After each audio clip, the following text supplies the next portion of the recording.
Krishna, Hare Krishna, Krishna Krishna, Hare Hare, Hare Rama, Rama Rama, Hare Hare. We continue reading from Srimad Bhagavatam Canto 3, Chapter 29, Text 23. Dvishta parakaye mam manino binna darshinaha bhuteshu bhada vairasya na manaha shantim richate. Translation and purport by His Divine Grace, A.C. Bhaktivedanta Swami Srila Prabhupada. One who offers me respect but is envious of the bodies of others and is therefore a separatist never attains peace of mind because of his inimical behavior towards other living entities. In this verse, two phrases, bhuteshu, bhadaverasya, inimical towards others, and dvishataha parakaye, envious of another's body, are significant. So inimical towards others and envious of another. One who is envious of or inimical towards others never experiences any happiness. So this envy is one of the anartha in our heart. Artha means the wanted things that we want. But anartha are the things that we don't want, the not needed ones. Anartha. So that envy is one of that, and it's there in our heart. Prabhupada writes in one of his purports that each living entity in the material world, because we are conditioned in our conditioned state, we are potentially envious of one another, potentially. And so how to come out of his envy? Continue to hear and chant. The more we hear and chant, the more we will be able to give up this lower nature. We are attached to envy, pride, arrogance. We are attached to these things. But the more we hear and chant, then the more we can get attached to Krishna and give up these lower attachments. A devotee's vision, therefore, must be perfect. He should ignore bodily distinctions and should see only the presence of the part and parcel of the Supreme Lord, and the Lord himself in his plenary expansion as Supersoul. That is the vision of a pure devotee. So when a pure devotee looks at anyone, he does not see the body, the outward dress. He simply sees that there is a living entity there and the Paramatma is there together with him. Both of them are there inside this material body. The bodily expression of a particular type of living entity is always ignored by the devotee.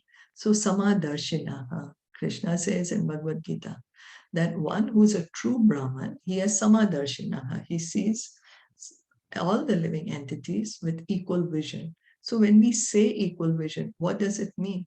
It means to see that this inside this body is a living entity who is part and parcel of the Supreme Lord, and the Supreme Lord as the Paramatma is sitting in the heart of this living entity.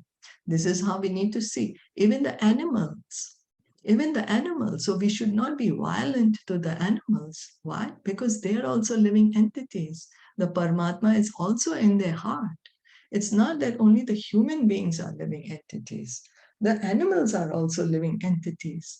And when we are taking away their life for our pleasure, means we are envious of them. So, and it is one of the regulations of scriptures that it's forbidden. Killing of animals for our own sense pleasure. So it is expressed herein that the Lord is always eager to deliver the conditioned souls who have been engaged within material bodies. So Krishna, it's not that he does not care that we have left him and come and now we are suffering, we have forgotten we are in the material world, we are taking up one body, giving it up for another. No, he is very much pending. He's very much anxious to bring us back home. He's anxious, he's eager. When is this living entity going to come back to me? And this is the reason he comes time and time again to give us the message. Or he sends his bona fide representative. He sends his bona fide representatives to bring us back home. Devotees are expected to carry the message or desire of the Lord to such conditioned souls and enlighten them with Krishna consciousness. So this is how we can become dear to Krishna. Krishna says in Bhagavad Gita that those who give this knowledge of Bhagavad Gita to others is very dear to me. But well, Krishna says to other devotees, but what the devotee does is he gives this message to anyone and everyone who's willing to hear the message. Because a devotee knows that everyone is part and parcel of Krishna. So, and everyone needs to go back home, back to Godhead. He knows that this is the desire of the Lord, that the Lord is anxious for this. So he takes up this work on behalf of the entire parampara and on behalf of the Supreme Lord in giving this message of Krishna consciousness to everyone. Thus, they may be elevated to transcendental spiritual life and the mission of their lives will be successful. Of course, this is not possible for living entities who are lower than human beings. But in human society, it is feasible that all living entities can be enlightened with Krishna consciousness. So it's difficult for us to give Krishna consciousness to an animal or a bird. It's difficult for us. You know, the very, very powerful devotees, they can do it, like Rasikananda, you know. He used to have wild animals also chanting with him. Lord Caitanya, you would have wild animals chanting with him, but we do not have that. So let us just focus on the human society. And even in the human society, we have so much difficulty. Not everyone is willing to hear the message of Krishna, but whoever is willing, we can talk to them about Krishna. Even living entities who are lower than human can be raised to Krishna consciousness by other methods. For example, Shivananda Sen, a great devotee of Lord Chaitanya, delivered a dog by feeding him prasad. Distribution of prasad or remnants of foodstuffs offered to the Lord, even to the ignorant masses of people and to animals, gives such living entities the chance for elevation to Krishna consciousness. So prasad, remnants of food to the Lord, offered to the Lord. We can give prasad to the animals or to anyone to gradually raise them to Krishna consciousness.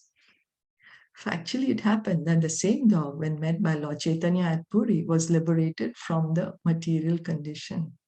So Shivananda Sen, he was a great devotee of Lord Chaitanya. You know, he used to live in Bengal, and Lord Chaitanya at that time was living in Jagannath Puri. And so Shivananda Sen would organize for all the devotees, or rather for many of the devotees from Bengal, to come to Jagannath Puri during the 4 months of Chaturmasya to visit Lord Chaitanya, take part in Ratha Yatra, and also to visit Lord Chaitanya. And Shivananda Sen would bear the expenses of all this, arranging the tolls for the people, the journey, the cost of the journey, everything. He would organize it, take in charge.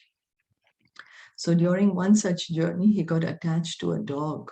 The dog started following them. This dog started following them, so Shivananda Sen would give him the prasad to eat. And the dog was following the party very nicely. So one day Shivananda Sen had to go very early to arrange for this, because before it was Muslim rule, so it was difficult for them to go to such places of pilgrimage, one place to another. So he had to go apply for special permissions.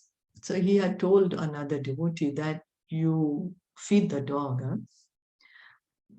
And so after he came back, Shivananda Sen, later in the evening, he couldn't see the dog. He said, "Where is the dog?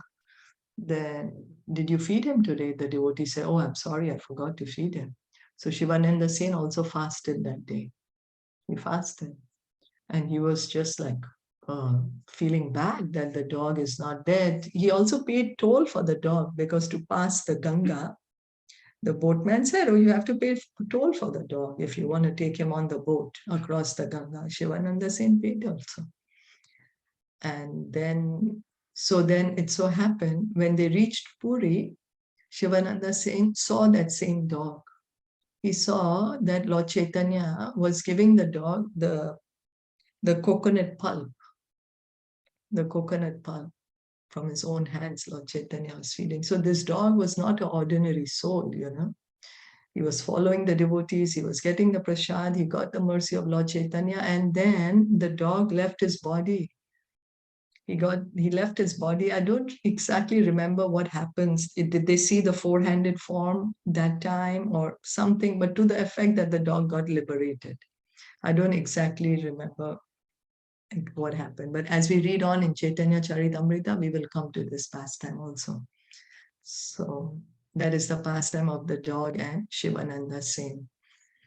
So that shows to go kindness. That he did not go out of his way to get a pet at home, but it's just that the dog was following him, so he gave him prasad. That's the idea. That was the idea, that no one should be denied prasadam. So this is how that when the same dog, when met by Lord Chaitanya at Puri, was liberated from the material condition. So it is especially mentioned here that a devotee must be free from all violence, jiva himsa. Lord Chaitanya has recommended that a devotee not commit violence to any living entity. So this is what we must be free from all violence, jiva himsa, not commit violence to any living entity. Sometimes the question is raised that since vegetables also have life and devotees take vegetable foodstuffs, isn't that violence? Firstly, however, taking some leaves, twigs, or fruit from a tree or plant does not kill the plant, isn't it? When we are taking some fruit from a tree, the tree is still existing. We are just taking the fruit. So we are not killing that tree. If we are taking some leaves or some part of the tree, we are not killing that living entity. When we are killing the animal, we are killing that living entity. And he has to go into another body. Prematurely, he has to go. So besides that, jiva himsa means that since every living entity has to pass through a particular type of body according to his past karma, although every living entity is eternal, he should not be disturbed in his gradual evolution. So we are giving up one body to take up another based on our karma, based on our past activities. A devotee has to execute the principles of devotional service exactly as they are. And he must know that however insignificant a living entity may be, the Lord is present within him. So even inside the body of an ant, the Paramatma is there in the body of the ant also. The ant, the body is that of an ant, but there is a Jivatma inside there and there is a Paramatma there. So we should not commit unnecessary violence to any living entity. A devotee must realize this universal presence of the Lord. Universal presence of the Lord. So because so many times Prabhupada would say that there are these people who are taking up this animal lovers. But then if you're calling animal lover, but if you're killing the cow and eating, then how can you be called an animal lover? And animal lover means you should love all animals, not only one particular animal. And we should give respect and not commit unnecessary violence to any living entity. That's the point. Violence is committed in three ways. One is by our mind, another is by our words, and the third is by physical. Bhrigu Muni, he wanted to test that who's the greatest of all. He went to Brahma, and he went to Lord Shiva, and he went to Lord Vishnu. So when he went to Lord Brahma, he committed offense to Lord Brahma within the mind. It was within the mind. But Lord Brahma, because he is so qualified, he understood it and he took the offense. But he calmed himself down. He calmed himself down. Lord Shiva, Bhrigu Muni, what violence he committed was he spoke. He spoke harshly to Lord Shiva. And Lord Shiva was almost going to kill him. He said, how dare you talk such things to me? And then with Lord Vishnu, Bhrigu physically, he hit the chest of the Lord with his feet. And what did the Lord do? The Lord said, oh, my dear great sage, I'm so sorry. My chest is so hard and your lotus feet are so soft. Your feet must have gotten hurt. Let me massage your feet. So that is the greatness of the Lord.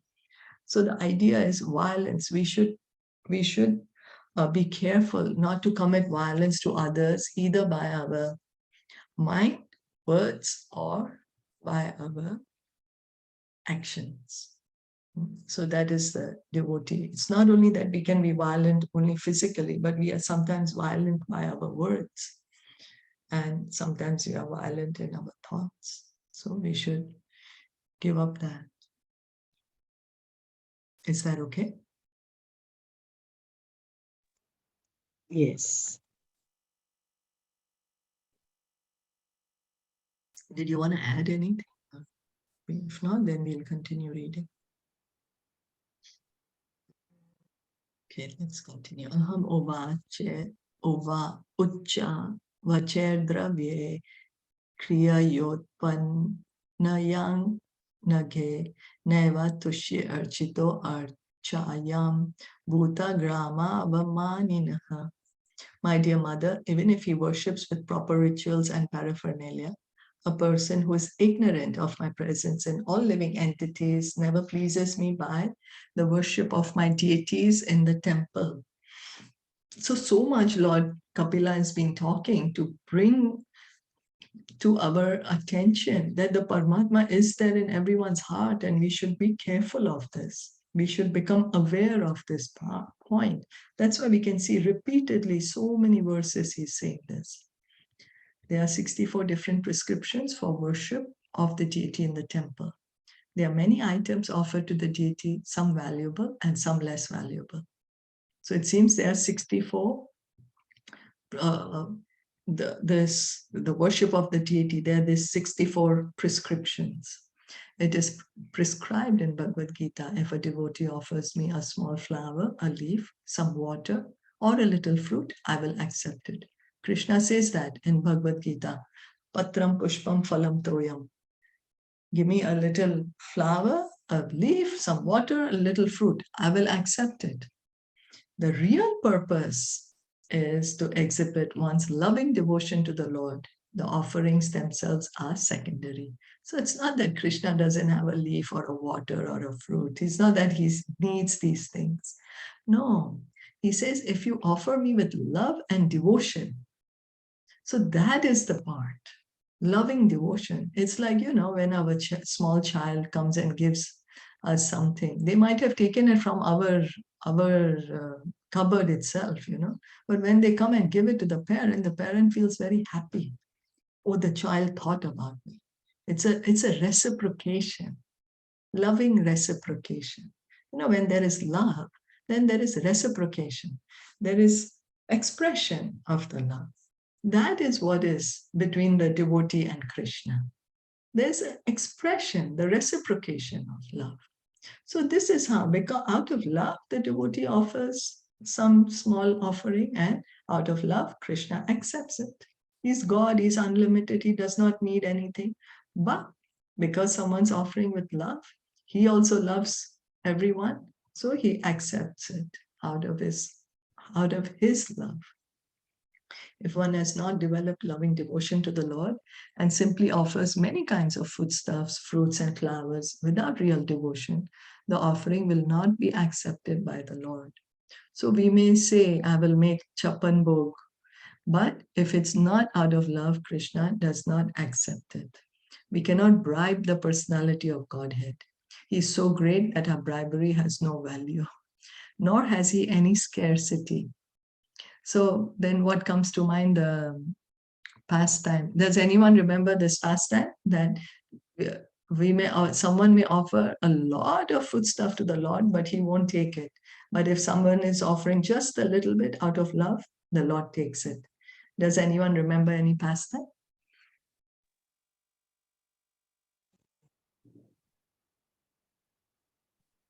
Is it that Vidur and Duryodhan, Krishna That's right. that they visited? And he Yes. went and ate, in fact, Vidur's food, which was so simple. So, and Duryodhana, he didn't accept, right? That's right. He didn't go to his house. That's right. That's right. Thank you. Thank you. So Duryodhana tried to bribe Krishna. But Krishna said, no way, I'm busy. I have to go to meet my devotee. So nor has he any scarcity since he's full in himself. What we can offer him? Everything is produced by him. We simply offer to show our love and gratitude to the Lord. So this is what loving service is about, an expression of our love. When we say devotional service, it's an expression of our love and gratitude. This gratitude and love for God is exhibited by a pure devotee who knows that the Lord lives in every living entity. As such, temple worship necessarily includes distribution of prasad. It is not that one should create a temple in his private apartment or private room, offer something to the Lord, and then eat. Of course, that is better than simply cooking foodstuffs and eating without understanding one's relationship with the Supreme Lord. So, what the idea is, people who act in this manner are just like animals. The idea is that when we are cooking, it should be freely distributed to anyone and everyone. And if we are not able to do that, at least we should offer it to the Lord. At least offer to the Lord. But devotee who wants to elevate himself to the higher level of understanding must know that the Lord is present in every living entity. And as stated in the previous verse, one should be compassionate to other living entities. So again and again, we are being reminded of this. We have to come to the understanding that the Lord is in the heart of every living entity. Again and again, we are being reminded of this because we can't, we have forgotten it. We are not able to see the Lord. And so out of sight, out of mind kind of a thing, But we are saying, no, we have to come to this higher standard, see the Lord in everyone's heart. A devotee should worship the Supreme Lord, be friendly to persons who are on the same level, and be compassionate to the ignorant.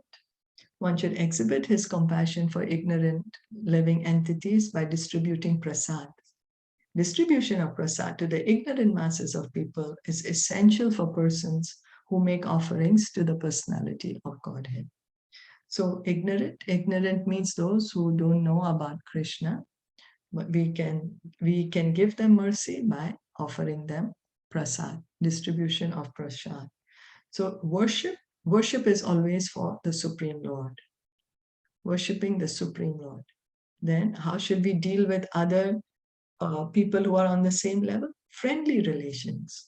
Be friendly, compassionate to the ignorant. This is a Madhyam Adhikari. This is a Madhyam devotee. He's the preacher. He's the preacher. So he's compassionate to the ignorant. He wants to give Krishna consciousness to everyone. He wants to see everyone connected to the Lord. Real love and devotion is accepted by the Lord. Many valuable foodstuffs may be presented to a person, but if the person is not hungry, all such offerings are useless for him. It's happened, right? We may not be hungry and there may be so much food, but we are like, I'm full, I don't want it. Similarly, we may offer many valuable items to the deity, but if we have no real sense of devotion and no real sense of the Lord's presence everywhere, then we are lacking in devotional service. In such a state of ignorance, we cannot offer anything acceptable to the Lord. So what can we do? We are in ignorance. We don't have love and devotion to the Lord. What shall we do? That's the reason. First, we offer we are saying the prayers. We are offering it to the spiritual master. The spiritual master knows how to offer it to Krishna. And we can say a nice prayer to Krishna. My dear Krishna, I don't know anything. I'm offensive. I don't have real love and devotion, but out of your kindness, kindly accept this simple bhoga for your pleasure. We can say like a small prayer to Krishna. Out of your kindness, please accept it. Like that. Is that okay?